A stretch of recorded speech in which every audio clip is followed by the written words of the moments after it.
Shalom, selamat sore Bapak Ibu yang dikasih Tuhan.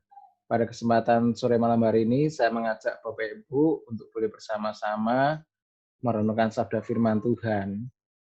Jadi saya berharap Bapak Ibu mempersiapkan diri untuk kita boleh memasuki firman Tuhan. Jadi dengan sebuah tema yaitu taat kepada pemerintah yang terambil dari Titus pasal 3 ayat yang pertama. Saya berharap Bapak Ibu telah menemukan bagian firman Tuhan ini.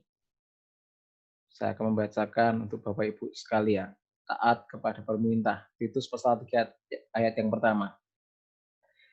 Ingatkanlah mereka supaya mereka tunduk pada pemerintah dan orang-orang yang berkuasa. Taat dan siap untuk melakukan setiap pekerjaan yang baik. Jadi Bapak Ibu, mari kita akan mendengarkan sekali lagi pemaparan firman Tuhan di bagian ini sebelum kita akan berdoa. Ingatkanlah mereka supaya mereka tunduk pada pemerintah dan orang-orang yang berkuasa. Taat dan siap untuk melakukan setiap pekerjaan yang baik. Mari kita berdoa. Bapa Surgawi yang kami sembah dalam nama Tuhan Yesus Kristus, pada kesempatan sore malam hari ini kami mau belajar untuk kami boleh merenungkan sabda firman-Mu. Kiranya Tuhan berbicara, Tuhan berfirman kepada setiap kami. Hamba-Mu manusia biasa, dengan keterbatasan kelemahan, kiranya Allah Kudus yang memberkati, mengurapi hamba-Mu. Dalam nama Yesus, haleluya, amin. Bapak Ibu yang kasih Tuhan, saya memiliki data yang saya percaya Bapak Ibu juga yang di Salatiga kemarin juga sudah melihat. Jadi ini data yang saya ambil di hari Selasa 16 Juni 2020, data dari Humasetda Kota Salatiga berkenaan dengan perkembangan corona di Salatiga. Sesuatu yang mencengangkan adalah bahwa untuk data baik OTG, ODP, PDP maupun yang positif corona tertanggal 16 Juni ini merupakan jumlah yang boleh dikatakan selama kurang lebih 3 bulan ini di Salatiga ini adalah yang jumlah yang paling besar, Bapak Ibu. Tambahan per hari yang jumlah paling besar, yaitu ada yang positif COVID-19 itu bertambah 13, yaitu hari Selasa, dan hari ini pun juga tambah 2. Tetapi saya menyajikannya adalah data kemarin hari Selasa. Banyak orang kemudian berkomentar tentang kasus ini, Bapak Ibu, pertambahan yang 13 ini. Ada yang kemudian mengkritik rekan-rekan yang lain, warga yang lain, kenapa nekat seperti itu. Ada yang kemudian juga leleh-lueh itu artinya bahwa ya sudah terserahlah, karena memang melihat bahwa situasinya memang sudah demikian. Tetapi kalau kita kembali pada pedoman atau protokol kesehatan yang sebenarnya sudah ditetapkan oleh pemerintah, sebenarnya kita perlu melihat diri kita sendiri atau melihat keluarga kita atau melihat tetangga-tetangga kita, apakah sudah melaksanakan protokol kesehatan atau tidak. Padahal sebenarnya kalau di Salatiga belum diterapkannya yang namanya protokol new normal, ini masih PSBB seperti itu. Jadi mau tidak mau kita harus mengingat kembali untuk protokol kesehatan untuk COVID-19 ini, karena yang namanya vaksin itu belum diketemukan, yaitu Bapak Ibu dan saya harus menjaga jarak. Jaga jaraknya adalah minimal 2 meter. Dan sering untuk kemudian cuci tangan di air yang mengalir memakai sabun, atau kalau tidak memungkinkan cuci tangan pakai air mengalir dengan sabun, pakai hand sanitizer. Dan yang paling penting, paling utama adalah Bapak Ibu harus wajib pakai masker pada waktu keluar rumah. Dan disarankan 4 jam masker yang sudah digunakan harus diganti. Jadi mau tidak mau ini adalah standar protokol kesehatan yang merupakan anjuran pemerintah supaya Bapak Ibu dan saya melaksanakannya di masa-masa COVID-19 ini. Jadi pertanyaannya adalah apakah kita sudah melakukan, apakah kita banyak melanggarnya, atau seperti apa? Karena memang faktor terbesar seseorang bisa terjangkit atau tidak terjangkitnya COVID-19 ini sebenarnya berbicara mengenai kedisiplinan diri. Jadi itu Bapak Ibu. Dan saya ajak Bapak Ibu untuk melihat Titus pasal 3 ayat yang pertama.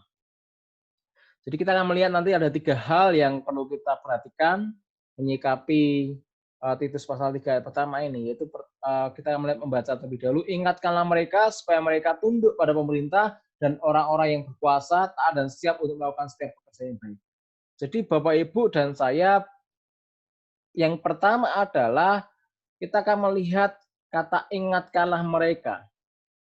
Kata ingatkanlah mereka, kalau di dalam bahasa aslinya, bahasa Yunaninya, ini tensesnya adalah present aktif imperatif. Present aktif imperatif itu adalah sebuah kata kerja yang berbicara present itu adalah masa sekarang, aktif itu adalah kalimat aktif, imperatif itu sebenarnya perintah. Di dalam bahasa yang lebih sederhana, kata ingatkanlah mereka itu artinya adalah Bapak, Ibu, dan saya harus terus mengingat. Jadi secara pribadi Bapak, Ibu, dan saya harus terus mengingat, tetapi juga sebenarnya adalah Bapak, Ibu, dan saya harus teruslah mengingatkan. Jadi Bapak, Ibu, dan saya mau tidak mau harus terus mengingatkan. Ya, ini jelas terkait dengan nanti Bapak Ibu bisa baca di dalam Titus pasal 2:15. Titus harus mengingatkan mereka akan apa yang telah mereka ketahui. Jadi kalau berdasarkan konteks sekarang, zaman ini Bapak Ibu, konteks Bapak Ibu dan saya, Bapak Ibu harus terus mengingatkan untuk mengingatkan diri sendiri supaya tetap menjalankan protokol kesehatan COVID-19, yaitu apa Bapak Ibu? Pakai masker, cuci tangan pakai sabun, kemudian jauhi kerumunan, jaga jarak Bapak Ibu. Itu harus Bapak Ibu ingatkan terhadap diri Bapak Ibu. Dan juga Bapak Ibu harus ingatkan keluarga Bapak Ibu harus ingatkan orang-orang yang Bapak Ibu kenal, Bapak Ibu harus ingatkan banyak orang. Tapi tetap juga mengingatkannya adalah juga dengan situasi lemah lembut. Jangan kemudian Bapak Ibu mengingatkan dengan kata-kata kasar, menyebabkan bertengkar, menyebabkan masalah seperti itu. Jadi ini adalah hal yang pertama yang Bapak Ibu dan saya harus lakukan, yaitu ingatkanlah mereka, yaitu terus-menerus mari kita mengingatkan baik diri sendiri, mengingatkan orang lain mengenai peraturan-peraturan, khususnya kalau di kondisi sekarang adalah protokol kesehatan COVID-19 ini. Yang kedua adalah ingatkan supaya apa sih Bapak Ibu? Supaya tunduk. Sini ayat pertama pasal 3 di dalam Titus adalah ingatkanlah mereka supaya mereka tunduk pada pemerintah dan orang-orang yang berkuasa. Jadi kata tunduk ini di dalam bahasa Yunaninya memakai tense adalah present middle infinitive. Yang artinya adalah bagaimana Bapak, Ibu, Saudara, dan saya di dalam kondisi tunduk ini adalah kita harus terus menempatkan diri kita di bawah otoritas. Dan kata terus menempatkan diri kita di bawah otoritas artinya bahwa tidak ada jeda, tidak ada yang bolong, tetapi terus-menerus. Jadi kalau kita tunduk kepada aturan pemerintah, tunduk kepada pemerintah, itu berarti Bapak, Ibu, dan saya memang harus terus-menerus melakukan. Sebagai contoh, kalau Bapak Ibu, kan ini kalau di luar daripada COVID-19, berkenaan dengan memakai helm, Bapak Ibu. Seringkali kita memakai helm hanya di waktu-waktu tertentu. Jadi kalau pas ada Pak Polisi, kita pakai helm. Kalau enggak pas, enggak ada polisi, kita enggak memakai helm. Atau yang seringkali saya amati, Bapak Ibu, ini banyak orang Kristen, Bapak Ibu, karena saya mengamati pada waktu hari Minggu. Jadi seringkali banyak orang Kristen di hari Minggu, entah pada waktu berangkat ke gereja atau pulang ke gereja, seringkali tidak memakai helm. Saya tidak tahu apakah kalau kemudian mau berangkat atau pulang ke gereja itu secara otomatis kemudian dirinya mendapatkan sebuah hak istimewa untuk tidak pakai helm. Tetapi ini artinya apa? Senin sampai Sabtu pakai helm, Minggu kemudian seolah diistimewakan. Sebenarnya tidak. Jadi Bapak, Ibu, dan saya harus terus menempatkan diri di bawah otoritas. Jadi kata tunduk ini kalau dalam konteks pasal 3 ayat 1 Kitab Titus ini adalah istilah militer untuk rantai komando. Istilah yang sama ini sebenarnya digunakan untuk istri-istri orang Kristen dalam Titus 2:5 dan para budak Kristen dalam Titus 2:9. Ini juga digunakan untuk semua orang Kristen di Efesus 5:20. Hal ini pada dasarnya merupakan sikap hidup orang Kristen di segala bidang. Jadi sebenarnya Bapak, Ibu, dan saya sebagai orang Kristen harus tunduk. Karena ini adalah sikap hidup orang Kristen di segala bidang. Orang Kristen itu sebenarnya sebuah cirinya adalah orang yang taat. Itu yang harus kita wujudkan hari-hari.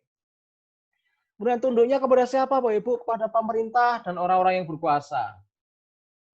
Kedua istilah ini, yaitu exotia, yaitu pemerintah, dan arche, orang-orang berkuasa, ini memiliki makna yang sebenarnya cukup luas di dunia Mediterania. Mediterania adalah dunia di timur tengah sana, Bapak Ibu.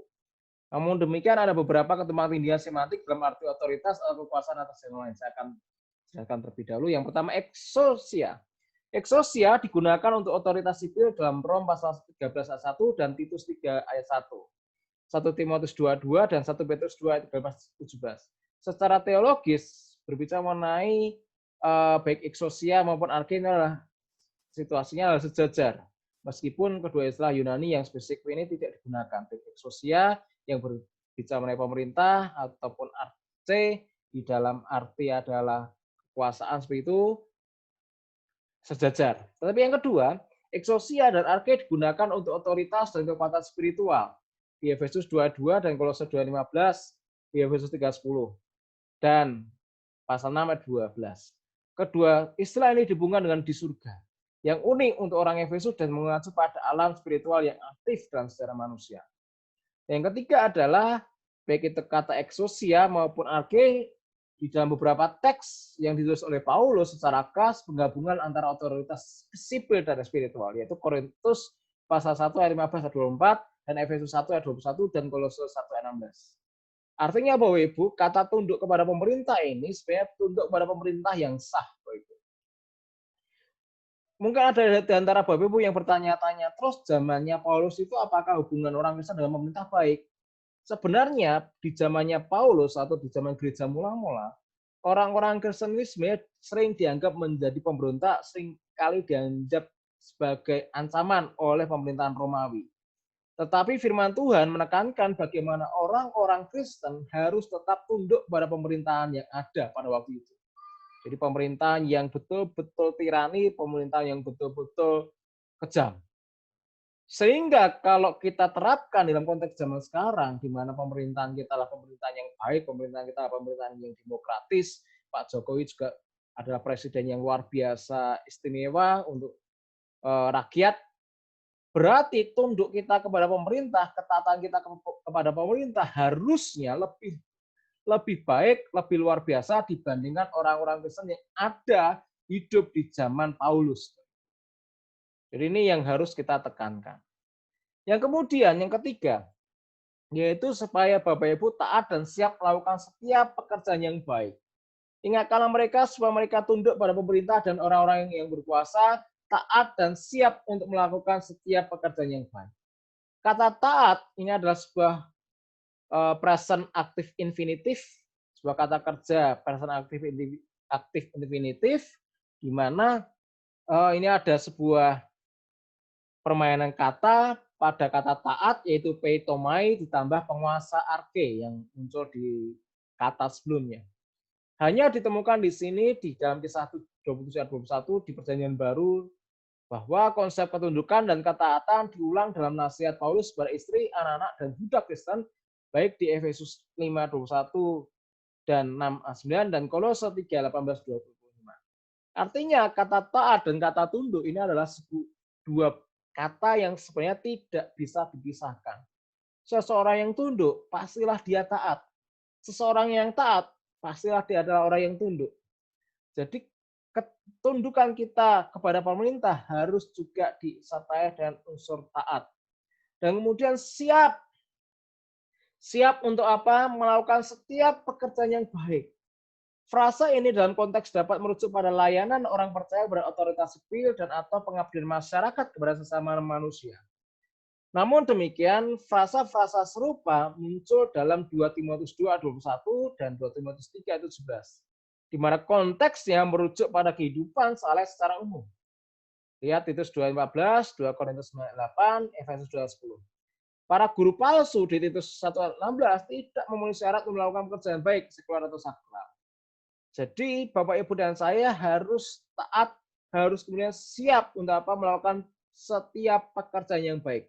Di dalam kaitannya, di dalam situasi zaman sekarang, Bapak Ibu, bagaimana Bapak Ibu dan saya menghadapi situasi COVID-19 yang semakin hari tampaknya semakin memburuk, mau tidak mau Bapak Ibu harus tetap siap untuk melakukan setiap pekerjaan yang baik.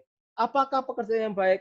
Mau tidak mau, paling tidak Bapak Ibu harus kembali mengingat ini. Jaga jarak, cuci tangan, pakai masker. Ini harus Bapak Ibu lakukan. Bapak Ibu harus Bapak Ibu jaga jarak, cuci tangan, pakai masker. Ini pekerjaan yang baik untuk apa? Memutus mata rantai penyebaran daripada corona ini. Jadi kembali pada sore malam hari ini, mari Bapak Ibu kita ingatkanlah mereka, yaitu terus-menerus kita mengingatkan, baik mengingatkan diri sendiri maupun mengingatkan orang lain terhadap protokol kesehatan COVID-19. Dan yang kedua, Bapak, Ibu, dan saya harus tunduk kepada peraturan-peraturan pemerintah di dalam proses COVID-19 ini. Dan yang berikutnya adalah taat dan siap untuk melakukan pekerjaan yang baik. Kiranya ketiga hal ini boleh menjadi hal yang kita lakukan hari-hari ini. Mari kita akan berdoa. Sungguh kami bersyukur untuk firman Tuhan yang Tuhan telah taburkan di tengah-tengah kami. Kiranya firman Tuhan boleh mengingatkan supaya kami boleh tunduk kepada pemerintah, untuk kami boleh siap untuk melakukan segala pekerjaan yang baik.